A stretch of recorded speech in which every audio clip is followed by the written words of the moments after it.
So guys, I recorded this like 20 times before I actually decided I was going to put this out. But this is my coming out party.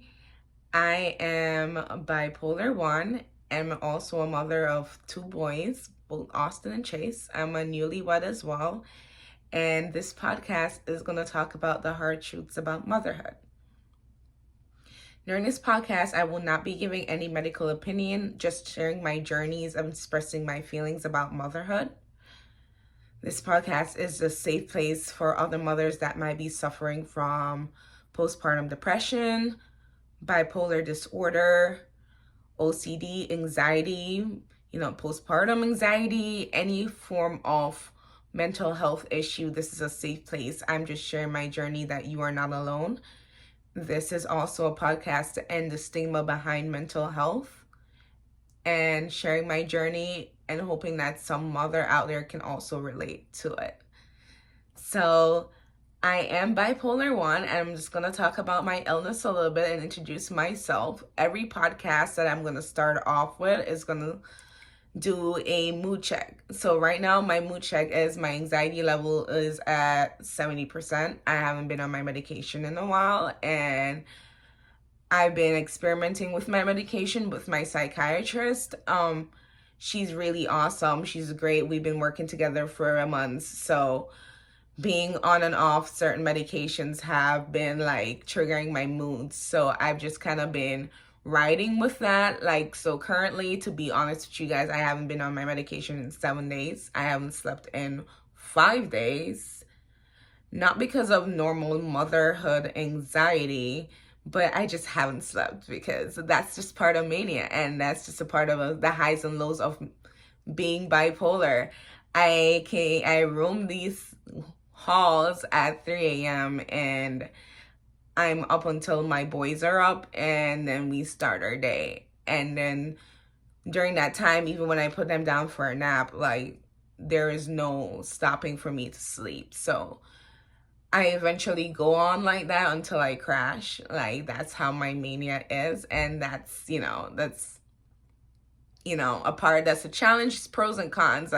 Good thing I'm up. I have a lot of energy during my hypermania days where I can go around and play Cocomelon with the boys and have absolute complete fun with them. And then I'll just crash. And then my crashing is laying in bed for days and not moving and not wanting to do the things that will make me feel like I'm a great mom. And I usually crucify myself for stuff like that. And that mother guilt usually comes on where I'm like, okay, I haven't played with my son in 2 days, or I haven't taught him something educational, or I'm following all these blogs and you're just like, oh, you should be doing this. Your 2-year-old should be approaching this stage, and you take all these thoughts and okay, what am I doing that's so wrong? I'm not parenting my kid right. And that's just a part of my manic depressive state when I'm on my low, is that I tend to beat myself up, and my mom guilt is felt at a tremendous grade. So expressing that feeling to my son is kind of difficult because he's just 22 months old. He doesn't really understand why mommy's laying in bed and not wanting to do the fun things that we normally do. Because 2-3 days ago, we were up and running and playing and having so much energy and tiring him out and teaching him everything that I could possibly teach him. And then afterwards, mom's just laying in bed and crashing. And you know what? That's okay. Because, mom needs some self-care, and, the mom needs to take a step back and realize that she's in this moment and she's in this mood, and not to feel clouded by that mom guilt. So I'm really trying to navigate that feeling. So this podcast is going to really be talking about my journey through motherhood, navigating my own feelings and not feeling that mom guilt, not feeling and beating myself up for not wanting to, have the energy to play with both kids, because now, you know, I have both children. One's 22 months old, it's Austin. The other is 5 months old, he's Chase. He's beautiful too as well. And it just takes so much energy out of me. And I've been reading some blogs, and as I said, this is not, full disclosure, not my medical opinion, but I've been reading some blogs where it's just saying it's just your nervous system just is in survival mode, where you are just surviving during the day, where even when you are not suffering through that trauma or whatever trigger that made you feel that extremely high or extreme low, or a cycle of it, because sometimes my highs don't last for days. My highs and lows can go through a cycle of 24 hours. You know, my husband can attest to that, you know. So even when you are feeling, you know, that high or that low, or just that trauma feeling, it's just that your nervous system shuts down and is protecting you and puts you in survival mode. So it's harder for you to engage with your surroundings. It's harder for you to engage with everyone that's around you. It's just protecting your brain and like shutting it down just for you to survive and handle the rest of the day, which that could include you just laying in bed and sleeping and just, you know, not doing as much as you should be doing, or, you know, just in hyper anxiety mode about what's going to happen and not wanting to step up your house. Like I've had moments where I haven't even left the house for over a month because my anxiety level is more than 80%. And I just fear leaving the house with my kids. It's just going to be something terrifying that's going to happen. As I said, this is just my experiences. So this is just a safe place for moms to feel like, you know, they could relate. I'm also going to leave a discussion box too, as like, what are your like anxieties about? What are stuff that you'd like to discuss about your mental health and your journey through motherhood? And like, it is okay. Like, it is okay to not feel okay.